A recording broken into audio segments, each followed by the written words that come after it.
오늘 받으실 하나님의 말씀은 갈라디아서 4장 21절에서부터 31절 말씀입니다. 우리 21절 말씀부터 31절 말씀까지 우리 한 절 한 절 우리 다 같이 합독하도록 하겠습니다. 같이 한번 읽습니다. 시작.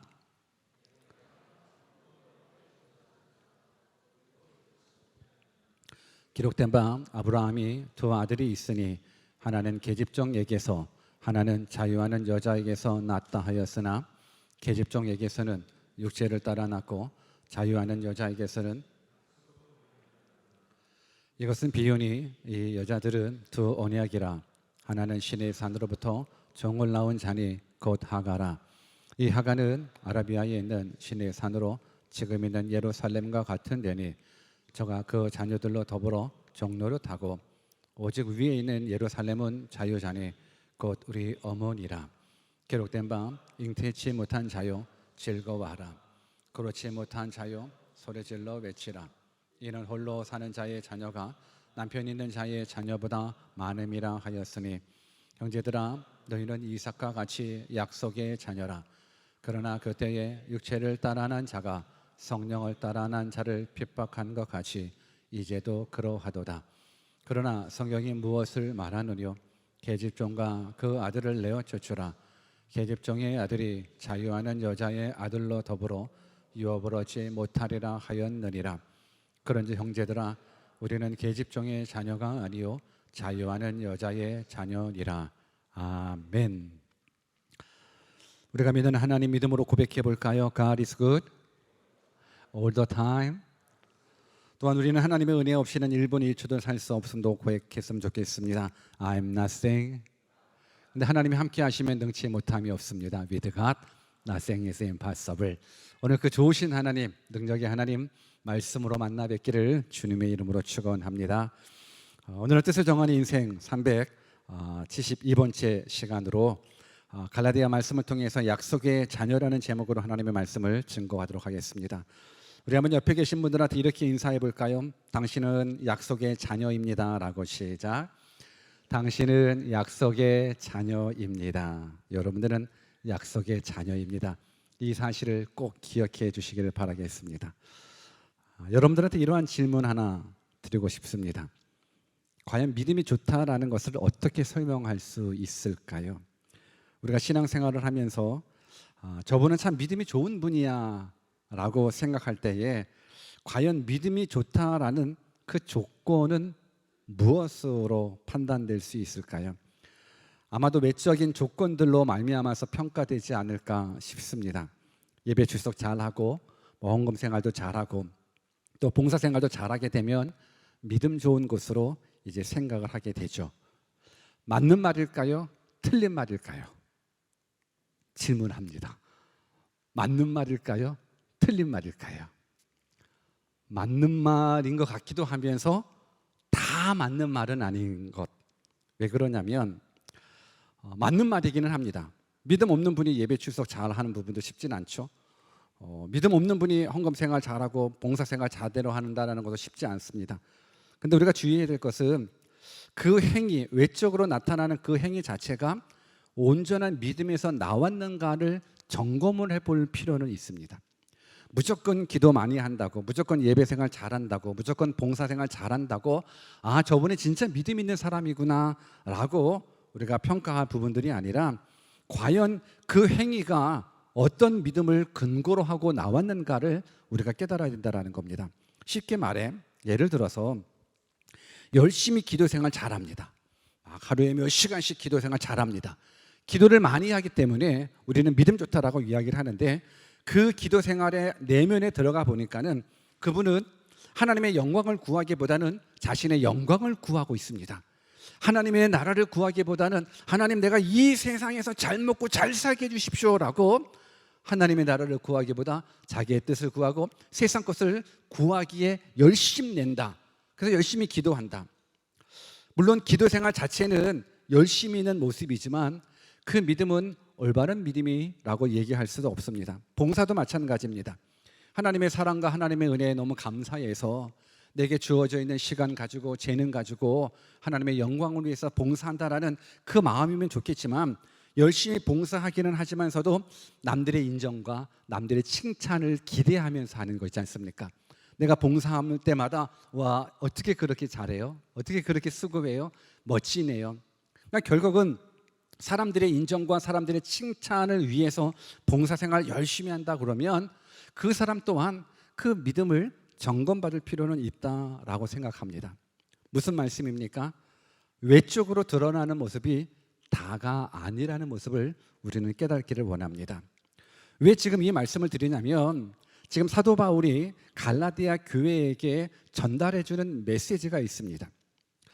사도 바울이 갈라디아 교회에게는 은혜의 복음을 증거했습니다. 우리의 힘으로 우리의 능력으로 구원받지 못하고 우리가 구원받을 수 있는 유일한 길은 예수 그리스도를 믿고 그 믿음이 우리로 하여금 구원받는 조건이 된다라는 하나님의 은혜의 복음을 전했습니다. 그런데 그만 갈라디아 교회 성도들이 거짓된 가르침을 받아들임으로 말미암아서 복음을 듣고 믿음으로 구원받는 것은 너무 약한 것 같다. 어떻게 믿기만 한다고 구원받을 수 있을까? 우리들의 뭔가 액션이 취해야 되지 않을까? 우리들도 구원받기 위해서는 외적으로 뭔가 인정받을 수 있는, 마치 율법주의자들처럼 저들은 율법을 지킴으로 말미암아서 사람들의 칭찬을 받거든요. 어떻게 저렇게 기도 생활을 잘하지? 어떻게 저렇게 금식도 하고 어떻게 저렇게 구제도 하지?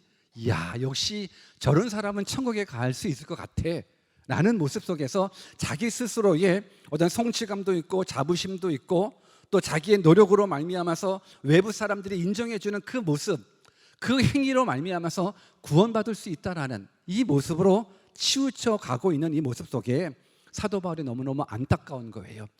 행위로 구원받을 수 있는 것이 아닌데, 믿음으로 구원받을 수 있는 건데 자꾸만 행위를 강조하니까 오늘 사도 바울은 율법 아래에 있는 자와 복음 아래에 있는 자의 그 차이를 누구를 통해서 설명해 주고 있냐면 아브라함의 두 아들의 비유를 통해서 말씀해 주고 있습니다. 오늘도 이 말씀 가운데 나는 과연 율법 아래에 있는 자인가 복음 아래에 있는 자인가 확실하게 깨닫고 바라옵기는 여러분 모두가 복음 아래에 있기를 주님의 이름으로 축원합니다. 아멘. 우리 한번 옆에 계신 분들한테 우리 복음 아래에 있기를 원합니다라고 한번 인사해 볼까요? 시작. 복음 아래에 있기를 주님의 이름으로 축원합니다. 행위가 아닙니다. 물론 살아있는 믿음이, 행동하는 믿음이 살아있는 믿음이겠죠. 그런데 구원받는 부분들 속에서 나의 행위로 구원받지 못한다라는 부분들, 이 사실을 깨닫기를 주님의 이름으로 축원하고 오늘도 한 절 한 절 읽어가면서 하나님이 들려주시는 말씀, 또 말씀으로 하나님의 말씀을 들을 수 있는 은혜의 시간 다 되기를 주님의 이름으로 축원합니다. 우리 21절 같이 한번 읽어볼까요? 21절 같이 읽습니다. 시작.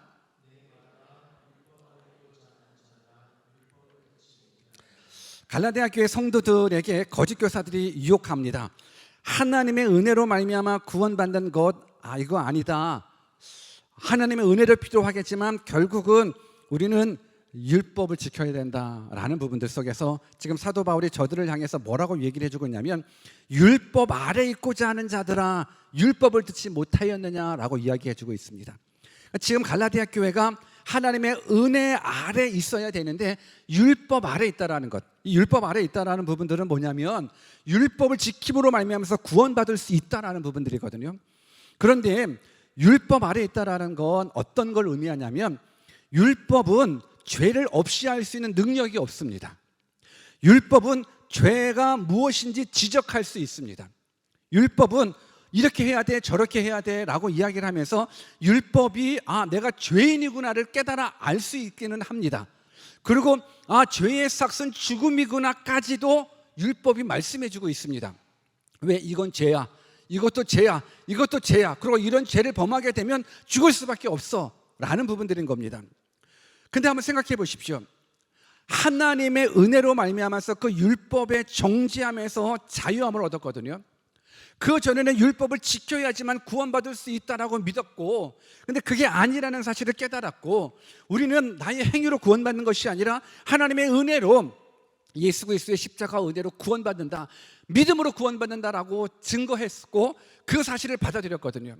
그러므로 말미암아서 율법에서 자유함을 얻었었는데, 근데 다시금 거짓 교사들에 넘어가다 보니까는 아니구나, 율법을 지켜야 구원받을 수 있구나로 돌아가는 거예요. 은혜 아래 사로잡혀서 자유함을 누렸던 사람이 다시금 율법 아래로 들어간다라는 것. 이 부분들은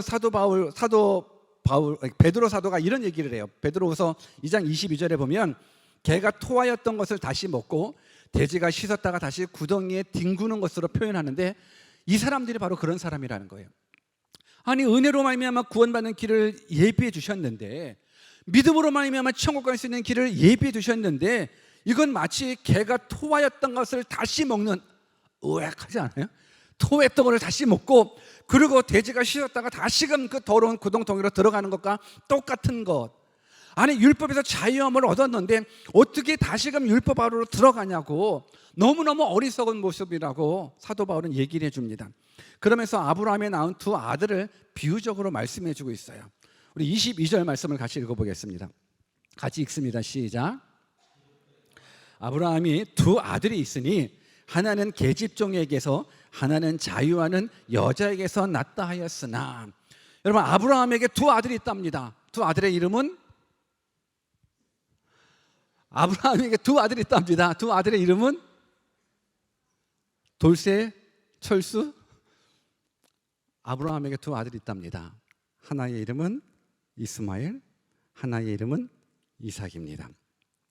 이스마엘의 어머니는 누굽니까? 하갈입니다. 이삭의 어머니는 누굽니까? 사라입니다. 잘 보십시오. 기록된 바 아브라함이 두 아들이 있으니 하나는 계집종에게서 하나는 자유하는 여자에게서 낳다 하였으니 라고 말합니다. 근데 이렇게 쓰지 않고 이 사실을 우리는 알지 않습니까? 아브라함의 아내는 사라입니다. 그러고 나서 또 하나의 아내는 하갈이 되겠죠. 오늘 그분들의 이름을 사용하지를 않더라고요. 뭐라고 그 어머니들, 이스마엘과 이삭의 어머니를 표현하고 있냐면, 이름 대신에 계집종과 자유하는 여자로 표현해주고 있습니다. 우리는 알고 있거든요. 이스마엘의 엄마가 누군지, 이삭의 엄마가 누군지는 알고 있어요. 근데 그 엄마의 이름을 사용하지 않고 하나는 계집종에게서, 하나는 자유하는 여자에게서 낳았다라고 이야기를 해주고 있습니다. 이 부분들을 이해하기 위해서는 창세기 말씀을 읽어야 될 텐데, 우리 창세기 16장 1절과 2절을 같이 한번 읽어볼까요? 우리 같이 한번 읽어봅시다. 시작.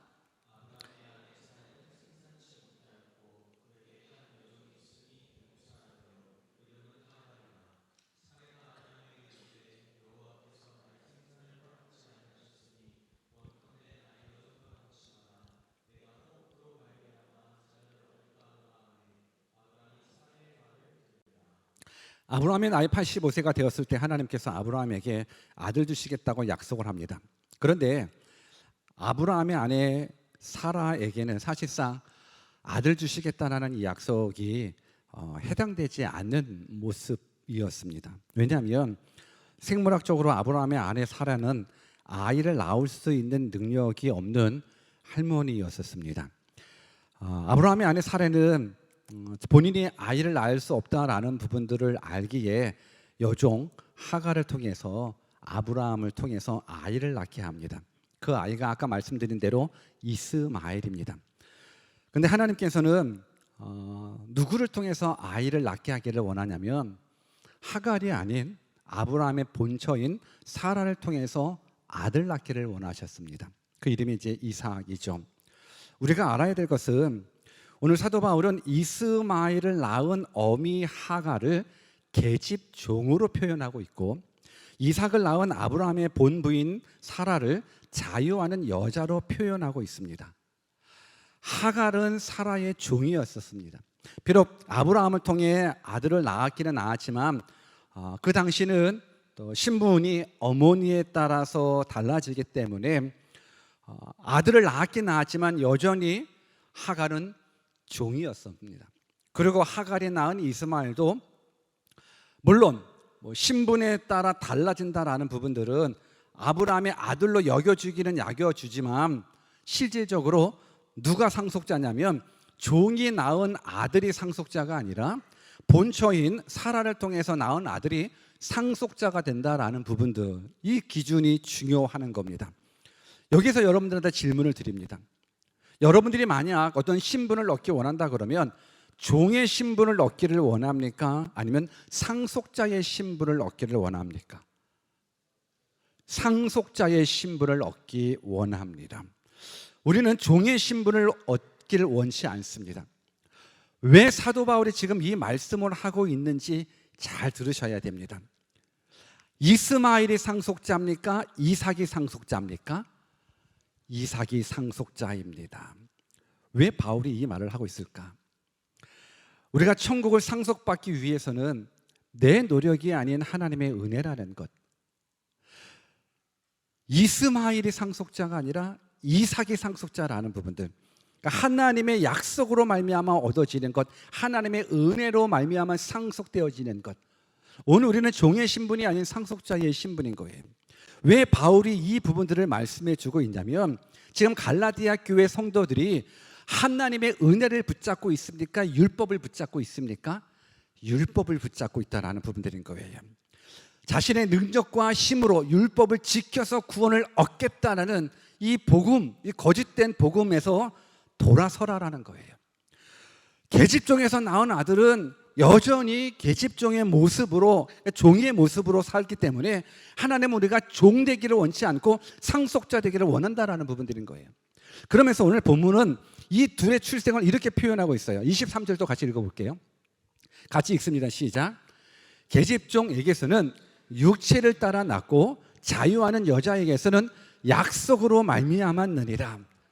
여러분, 우리가 잘 기억하셔야 되는 거예요. 이 말씀을 우리가 듣기에 앞서서 지금 갈라디아 교회 성도들은 육체, 그러니까 자신의 노력으로 구원을 받을 수 있겠다라고 생각하고 있는 부분들 속에서 사도 바울은 그거 아니다라는 것, 하나님의 은혜로 말미암아 구원받는다라는 것, 이 말씀의 배경을 깔고서 여러분들이 성경을 보시면 충분히 이해가 될 수 있으리라 생각합니다. 지금 성경은 뭐라고 얘기하냐면, 계집종에게서는 육체를 따라 낳고 자유하는 여자에게서는 약속으로 말미암아서 태어났다라고 이야기를 합니다. 다시 한번, 계집종에게서는 무엇을 따라 낳았다고요? 육체를 따라 낳고 자유하는 여자에게서는 무엇으로 말미암았다고요? 약속으로 말미암았다라는 것. 그러니까 육체를 따라 낳았다라는 건 사람의 방법과 사람의 능력을 말하는 거예요. 여러분, 지금 이스마엘이 어떻게 태어났냐면 아브라함과 그의 아내 사라가 생각하기로 저들은 늙었다라는 거예요. 특별히 아브라함의 아내 사라, 똑같은 부분들, 사라의 생물학적, 신체적 능력을 보게 되면 아이를 낳을 수 있는 확률은 0%예요. 그러니까 아브라함의 아내 사라가 임신을 할 수 있는 확률은 0%, 0%예요.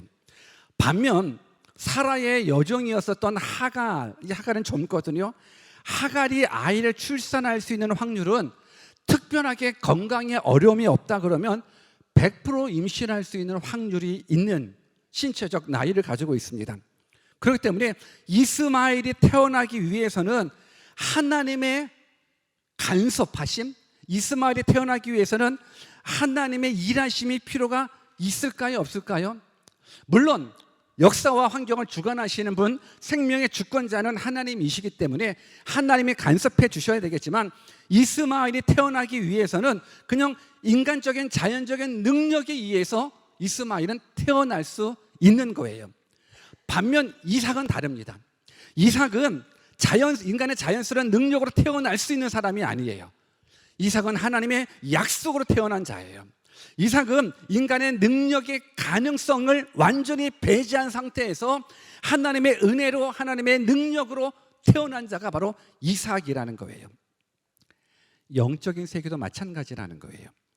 하나님께서 베풀어 놓으신 구원의 계획은 하나님의 은혜에 있지 인간의 능력에 있지 않다라는 거예요. 인간의 능력이나 육체적인 노력에 의해서 구원을 받을 수 없다라는 부분들. 그래서 지금 우리는 이스마엘을 선택해야 되는 거예요? 이삭을 선택해야 되는 거예요? 이삭을 선택해야 된다는 거예요. 여기까지 잘 따라오시겠습니까? 우리 한번 옆에 계신 분들한테 잘 이해하고 계십니까? 한번 질문해 보실래요? 시작. 네, 잘 이해하고 계십니까? 잘 따라오셔야 돼요. 나중에 설교 다 끝나고 나는 이스마엘처럼 되고 싶어요, 이렇게 얘기하면 이거 큰일이에요. 나는 종이 됐으면 좋겠어요. 물론 우리가 하나님을 섬길 때에는 종의 모습을 가지고 섬겨야죠. 근데 지금은 상속자가 누구냐 한 거예요. 종은 상속자가 아니에요. 아들이 상속자인 거예요. 우리는 하나님의 아들이에요. 우리는 하나님의 딸인 거예요. 오늘 좀 더 구체적인 부분들 속에서 이 여자를 얘기해 주고 있습니다. 우리 본문 24절과 25절을 같이 한번 읽어보겠습니다. 같이 한번 읽습니다. 시작. 이것은 비유니 이 여자들은 두 언약이라. 하나는 신의 산으로부터 종을 낳은 자니 곧 하가라. 이 하가는 아라비아에 있는 신의 산으로 지금 있는 예루살렘과 같은 데니 저가 더불어 종노릇하고. 이것은 비유니 말씀해 주고 있습니다. 무슨 비유예요? 두 언약을 말씀해 주고 있는 거예요. 신의 산은 모세가 율법을 받은 곳이기 때문에 율법을 상징하는 거예요. 두 언약이란 율법으로 특징 지어지는 신의 산의 언약과 약속으로 특징 지어지는 아브라함의 언약을 비교하고 있다는 거예요. 아브라함의 두 부인 사라와 하가를 예를 들면 누가 새 언약이고 누가 옛 언약일까요? 하갈이 새 언약일까요? 사라가 새 언약일까요? 질문하는 건데 사라? 여러분, 아브라함의 두 부인 사라와 하갈 잘 보십시오. 이것은 비유니 이 여자들은 두 언약이라. 하나는 신의 산으로부터 종을 낳은 자니, 신의 산으로부터 종을 낳은 자니 곧 하갈이라라고 이야기를 해주고 있습니다. 그러니까 결국은 지금 하갈이라는 것, 이스마엘이라는 것은 옛 언약인 율법을 얘기해주고 있는 거예요. 아까 말씀드린 대로 고대 사회는 모친의 지위, 어머니의 지위에 따라서 신분과 운명이 결정되게 돼요. 그래서 종이었던 하갈, 또 신의 산 율법에 비유해서 옛 언약이라는 부분들을 얘기했었을 때 예루살렘까지도 이어지고 있습니다. 그러니까 왜 예루살렘까지 얘기해주고 있냐면 지금 유대인들이 예루살렘을 중심으로 이제 율법을 증거하고 있고 율법을 어떻게 보면 지키고 있기 때문에 예루살렘 그러면 유대인들을 상징하기 때문에, 유대인 그러면 율법을 상징하기 때문에, 그러니까 결국 이스마엘은 율법 그리고 이삭은 복음이라는 부분들로 나눠지게 된다는 거예요. 지금 사도 바울이 무엇을 말씀하고 있냐면 같은 개념인 거예요. 하갈은 종이거든요. 계집종인 거예요. 그리고 하갈, 그리고 신의 산은 율법을 얘기해요. 율법은 복음이 될 수 있는 것이 아니에요. 율법에 매이게 되면 종이 될 수밖에 없는 부분들, 예루살렘을 또 율법을 상징하게 되는 부분들, 그래서 하갈, 신의 산, 예루살렘을 다 같은 선상에 놓이면서 이 율법에 사로잡힌 자는 결국은 종 노릇밖에 할 수밖에 없다라는 거예요. 종이 태어났으니까, 종이 출산해서 종을 낳을 수밖에 없으니까 하갈의 아들은 종일 수밖에 없다라는 부분들인 거예요. 반면 이삭은요, 이삭의 어머니는 종이 아니에요. 이삭의 어머니는 본처예요. 자유인이에요. 26절 이렇게 말하고 있어요. 오직 위에 있는 예루살렘은 자유자니 곧 우리 어머니라 말씀해주고 있어요. 그러니까 사라는 위에 있는 예루살렘을 상징하고 있어요. 여러분, 위에 있는 예루살렘은 천상의 예루살렘을 상징해요. 천국을 상징한다라는 거예요. 지금 바울은 육체를 따라 태어난 이스마엘은 종의 아들이 되는 거고, 결국은 종의 아들이 된다는 건 율법의 종을 말하지만 자유인이었던 사라가 낳은 아들, 이는 하나님의 은혜와 약속에 의해서 태어난 자이기 때문에 천국을 상속받을 수 있는 자라는 부분들인 거예요. 그러니까 결국은 약속에 의해서 태어난 이삭, 이 이삭은 예수 그리스도를 상징할 수밖에 없어요. 그 예수 그리스도 안에 있는 자들이 천국을 상속받는다라는 부분들인 거예요. 옛 언약인 율법에 사로잡히게 된다 그러면 우리는 항상 뭐 해야 돼, 이건 하지 말아야 돼 라는 부분들 속에서 율법에 얽매일 수밖에 없어요. 여러분, 율법은 항상 하라는 것과 하지 말라는 것이 있어요. 그래서 하라는 것을 안 하게 되면 율법을 어기는 거고, 해야 되는 것도 안 하게 되면 이것 또한 율법을 어기게 되는 부분들인 거예요. 그래서 율법이라는 부분들은 한 가지라도 어기게 되면 죄의 삭슬을 당하게 되는 거예요. 그런데 하나님의 언약은 달라요. 옛 언약인 율법은 해야 돼, 하지 말아야 돼 라는 부분들로 우리의 죄를 드러나게 하는 반면, 새 언약은 하나님이 주체가 되는 거예요. 왜? 이삭은 인간의 힘으로 낳은, 인간의 능력으로 나타나는 것이 아니라 하나님의 은혜로, 하나님의 능력으로 나타난 이삭이라고 말씀드렸지 않습니까? 새 언약도 마찬가지예요. 새 언약은 너 해야 돼, 너 하지 말아야 돼가 아니라 내가 할게라는 거예요. 하나님이 중심이 되어서 내가 할게, 내가 너를 구원할게, 내가 너를 용서할게, 내가 너를 평안하게 줄게, 내가 너를 인도할게, 내가 너를 보호할게. 하나님이 중심이 됐다는 거예요. 여러분, 율법 아래 있는 거하고 복음 아래 있는 것은, 이거는 하늘과 땅 차이요, 천국과 지옥 차이라는 거예요. 저는 바로 없기는 여러분들 모두가 율법 아래 있는 자가 되지 않고 복음 아래 있는 자 되기를 주님의 이름으로 축원합니다. 하나님이 하신다라는 거잖아요. 내가 구원해 줄게라는 거잖아요. 너가 구원할 수 없으니까 내가 구원해 줄게라는 거예요. 우리는 우리의 힘으로, 우리의 능력으로 우리는 구원받을 수 없어요. 이것이 하나님께서 계획해 놓으신 구원의 원칙인 거예요. 왜 우리가 예수님을 믿는데요? 하나님께서 예수 그리스도 안에 구원받는 은혜를 허락해 주셨기 때문에 그래요. 그래서 우리가 예수님을 믿는 거예요. 주는 그리스도시요 살아계신 하나님의 아들이라고 믿는 그 믿음을 하나님께서 구원받는 의로 여겨주신다라는 거예요. 믿으십니까? 본문 27절과 28절도 같이 한번 읽어보겠습니다. 같이 한번 읽습니다. 시작. 기록된 바 잉태치 못한 자여 즐거워하라. 그렇지 못한 자여 소리질러 외치라. 이는 홀로 사는 자의 자녀가 남편 있는 자의 자녀보다 많음이라 하였으니 형제들아 너희는 이삭과 같이 약속의 자녀다. 우리 다시 한번 옆에 계신 분들한테 당신은 약속의 자녀입니다 한번 얘기해 주실래요? 시작. 당신은 약속의 자녀입니다 라는 부분들. 근데 지금 사도 바울이 갑자기 27절은 이사야 54장 1절 말씀을 인용한 거거든요. 이사야 54장 1절 말씀은 뜻은 이렇습니다. 수많은 유다 자손들이 이제 바벨론의 포로로 잡혀가게 되는데 하나님께서 나중에 회복시켜 주시겠다라는 것. 그래서 이전과는 비교할 수 없는 풍성한 은혜와 축복을 주시겠다라는 약속의 메시지가 이사야 54장 1절 말씀인 거예요. 그게 이제 27절, 오늘 읽으신 27절 말씀인 건데, 이 말씀을 왜 사도 바울이 얘기하고 있냐면, 우리들은 이삭과 같이 약속의 자녀라는 부분들, 그러니까 결국은 예수 그리스도를 통하여 하나님께서 구원해 주신다라는 것. 지금은 어렵고 지금은 힘들고 지금은 핍박자의 모습으로 있지만 궁극적인 승리가 어디에 있냐면 예수 그리스도 안에 있다라는 부분들인 거예요. 믿으십니까? 이 말을 왜 했냐? 사실 지금은 부부들이 결혼을 하더라도 자녀 출산에 대한 그런 어떤 의무적인 모습들을 갖고 있지는 않죠. 그냥 결혼을 하도 자연적인 부분들 속에서는 임신을 하게 되고 그리고 출산의 기쁨을 누리기도 하지만 요즘부터 아기를 뭐 안 낳는다라는 부분들도 있고, 근데 그 당시 아브라함 시대에는 여성들에게 있어서 임신을 하지 못한다라는 건 저주받았다라는 모습으로 연결되어 있습니다. 임신하지 못했다는 건 저주받았다라는 모습인 거예요. 그러면 아브라함의 아내 사라의 한평생의 모습을 한번 생각해 보십시오. 90세가 되도록 임신하지 못한 할머니 아브라함의 아내 사라의 그 가슴 맺힌 한을 한번 생각해 보십시오. 남들이 자신을 뭐라고 얘기하겠나? 아이를 갖지 못하니 저 사람은 저주받은 인생이구나. 그러다 보니까는 항상 그 마음 가운데는 불행이 있습니다. 항상 그 마음 가운데는 뭔가 편하지 않은 아픔이 있습니다. 그런데 하나님께서 90세에 누구를 낳게 해주십니까?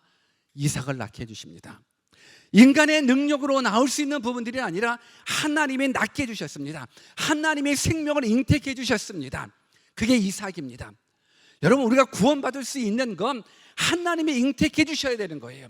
우리가 영원한 생명을 누릴 수 있는 건 우리의 노력으로 얻어지는 것이 아니라 하나님의 은혜로, 하나님의 도우심으로 말미암아서 얻을 수 있다는 것. 그래서 지금의 어렵고 힘든 모습들, 궁극적인 승리가 우리 가운데 있다는 거예요. 오늘 이 부분들을 또 무엇으로 얘기를 해주고 있냐면 29절 같이 한번 읽어볼까요? 29절 같이 읽습니다. 시작. 그러나 그때에 육체를 따라 난 자가 성령을 따라 난 자를 핍박하는 것 같이 이제도 그러하도다. 이게 무슨 말이에요? 육체를 따라 난 자가 성령을 따라 난 자를 핍박했대요. 이런 육체를 따라 난 자가 누구예요? 이삭이에요? 이스마엘이에요? 이스마엘이에요. 그러면 성령을 따라 난 자는 누구예요? 이삭이에요. 여러분, 이삭이 태어났을 때 이스마엘은 14살이었어요. 이삭이 젖을 때 3살 때 이스마엘은 17살이 되었어요. 그런데 사라가 뭘 보냐면 이스마엘이 이삭을 희롱하는 모습을 보는 거예요. 17살 날, 그 남의 자식이죠 뭐, 하갈의 서생인 이스마엘이 내 자식을 괴롭히는 모습을 보는 거예요. 창세기 21장 9절을 같이 읽어볼까요? 같이 읽습니다. 21장 9절 시작. 사라가 본즉 아브라함의 아들 애굽 여인 하갈의 소생이 이삭을 희롱하는지라. 여러분들이 만약에 사라라 그러면 받아요, 안 받아요? 열. 생각해 보십시오. 사라가 본즉 아브라함의 아들 애굽 여인 하갈의 소생이 이삭을 희롱하는지라. 여러분, 육체를 따라 난 자가 성령을 따라 난 자를 핍박하고 있어요. 사실 종이었었던 하갈이 이스마엘을 낳자마자 자신의 종이었었던 사라를 무시하는 모습들. 아유, 너는 애 못 낳지? 난 애 낳았다 라는 모습 속에서 사라에 대해서 안 좋게 생각하는 모습들도 성경에 있거든요. 그런데 지금 이제 아들을 낳았는데 그래도 17살 형이잖아요. 이 형이 자기 동생을 괴롭히는 모습을 사라가 봐요. 받아요, 안 받아요? 열? 받아요. 그래서 남편 아브라함한테 가서 말해요. 뭐라고요? 여보, 저년 어떻게? 이렇게 얘기했을 것 같아요. 열 받았으니까는. 아니, 그년이 내 자식을 괴롭힌다고, 내 자식을 때린다고 라고 이야기를, 죄송합니다, 이 부분들이 좀 그렇나? 이거는 B 처리하겠습니다. 그랬을 때 아브라함 편에서는 어떨까? 여러분, 아브라함 편에서는 이스마엘도 내 자식이고 그리고 이삭도 내 자식인데 어떡하겠어요? 그래서 하나님 앞에 기도했어요. 그랬더니만 하나님께서는 어떤 부분들 얘기하셨을까요? 우리 이 부분들을 얘기하기 전에 30절과 31절도 같이 읽어봐야 되겠다. 30절과 31절 같이 한번 읽어볼까요? 시작. 그러나 성경이 무엇을 말하느냐? 계집종과 그 아들을 내어 쫓으라. 계집종의 아들이 자유하는 여자의 아들로 더불어 유업을 얻지 못하리라 하였으니 그런즉 형제들아 우리는 계집종의 자녀가 아니요 자유하는 여자의 자녀라. 그러니까 이스마엘이 이삭을 희롱하는 본 것을 봐서 화가 머리끝까지 나서 아브라함한테 얘기하잖아요. 아브라함이 하나님한테 물었어요. 이거 어떻게 해야 되나? 그랬더니만 하나님이 뭐라고 얘기하시냐면 21장 10절이에요. 창세기. 그가 아브라함에게 이르되 이 여종과 그 아들을 내어 쫓으라. 이 종의 아들은 내 아들 이삭과 함께 기업을 얻지 못하리라 하매. 결국은 이스마엘도 자기 자식이긴 했지만 지금의 상황 가운데에서는 어쩔 수가 없이 이스마엘을 내쫓으라는 부분들인 거예요. 그러면 한번 우리가 지금 왜 사도 바울이 이 말을 하고 있는가를 깨달아야 되는 거예요. 지금 갈라디아 교회 성도들에게 무슨 문제가 있어요? 육체를 의지하고 있어요. 자신의 노력으로, 그러니까 율법 아래에 있다라는 건 내 뜻대로 인간의 힘으로 말미암아서 태어난 이스마엘을 뜻한다라는 건 내 노력으로 구원받을 수 있겠다라는 이 율법주의를 억셉트한 부분들이지 않습니까? 근데 지금 뭘 얘기해주고 있어요? 내어 쫓으라라고 이야기를 해주고 있어요. 내어 쫓으라는 건 거짓 복음을 증거하고 있는 이 유대주의자들, 이들의 말에 귀 담지 말라라는 거예요. 이들은 내어 쫓으셔야 되는 거예요. 왜요? 이 거짓 복음은 구원을 이끌 수 없어요. 거짓 복음은 천국을 상속받을 수가 없어요. 여종 하갈의 아들인 이스마엘이 상속자가 아니라 자유인 사라의 아들인 이삭이 상속자가 된다라는 부분들인 거예요. 결국 우리가 붙잡아야 될 부분들은 하나님의 은혜예요. 하나님의 능력이에요. 물론 우리가 서론에서 말씀드렸듯이 누가 믿음이 있는 사람인가라는 부분들 속에서 행위적인 부분들 속에서 더 적극적인 사람이 믿음이 있다라고 이야기를 할 수 있습니다. 그러나 구원받을 만한 믿음은 내 행위에 있지 않고 믿음에 있다라는 모습들, 이게 은혜예요. 율법 아래 있다라고 그러면 우리는 항상 정죄받을 수밖에 없어요. 우리는 율법을 지킬 수 없어요. 우리는 율법으로 구원받을 수 없어요. 그런데 율법을 지킴으로 구원받겠다라고 노력하는 이 거짓 교사들의 이 잘못된 복음을 받아들이면서 뭔가 애써 보려고 하는 모습들, 그거 아니다라는 부분들이 지금 오늘 사도 바울은 누구를 통해서 말씀해 주고 있어요? 아브라함의 아들 이스마엘과 이삭, 계집종과 자유하는 여인, 종이 낳은 자는 종일 수밖에 없는 모습들, 상속자가 아니라는 모습들. 저는 바라옵기는 우리 모두는 하나님의 자녀입니다. 약속으로 말미암아 우리들은 영원한 생명을 얻었습니다. 이 사실을 믿으십니까? 이 사실이 복음입니다. 이 사실 믿음으로 반응할 때 하나님께서는 천국을 여러분들에게 선물로 허락해 주십니다. 하나님 살아계십니다. 하나님 정말 살아계십니다. 그리고 이 세상이 다가 아닙니다. 영원한 생명이 있습니다. 죽으면 끝이 아닙니다. 죽음 다음에는 심판이 기다리고 있습니다. 예수 그리스도 안에 있는 자는 영원한 생명을, 그리고 예수 그리스도 밖에 있는 자는 이건 어쩔 수가 없습니다. 왜? 우리의 능으로, 우리의 힘으로 우리가 구원을 받을 수 없어요. 구원을 계획해 놓으신 하나님의 계획은 오직 예수 그리스도 안에 있는 생명이기 때문에 그렇습니다.